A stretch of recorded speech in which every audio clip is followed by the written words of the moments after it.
BJP আমরা প্রস্তুত আছি সীমান্তে, আমাদের দেশপ্রেমিক জনগণ আমাদের সাথে আছে। বাংলাদেশি 1 ইঞ্চি আমরা ছাড় দিব না। দিল্লি না ঢাকা স্লোগানে উত্তাল সীমান্ত, 1 ইঞ্চি জমিও ভারতকে ছাড় নয়, এমন উত্তাল স্লোগানে সরগরম হয়ে উঠেছে বাংলাদেশ ভারত সীমান্ত।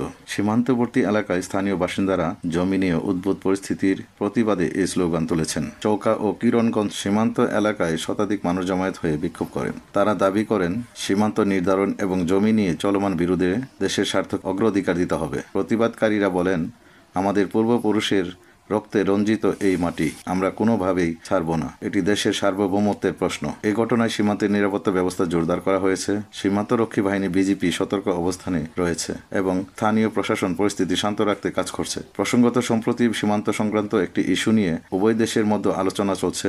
তবে সীমান্ত এলাকার মানুষ তাদের জমি এবং অধিকার রক্ষায় দৃঢ় অবস্থান নিয়েছে। চৌকা ও কিরণগঞ্জ সীমান্তে বাংলাদেশের কিছু আম গাছ কেটে ফেলার ঘটনায় উত্তেজনা তৈরি হয়েছে। ভারতীয় কিছু নাগরিক এই গাছগুলো কেটে ফেলেন, যা ভারত ও বাংলাদেশি নাগরিকদের মধ্যে তীব্র উত্তপ্ত পরিবেশ সৃষ্টি হয়। ভারত ও বাংলাদেশের জনগণ শূন্য লাইনের কাছে অবস্থান করছে। বিএসএফ এর সঙ্গে একটি পতাকা বৈঠক হয়েছে, যেখানে গাছ কাটার ঘটনায় বিএসএফ দুঃখ প্রকাশ করেছে। বিএসএফ এর পক্ষ থেকে বলা হয়েছে তারা যথাযথ ব্যবস্থা নেবে এবং বিষয়টি বিচারাধীন থাকবে।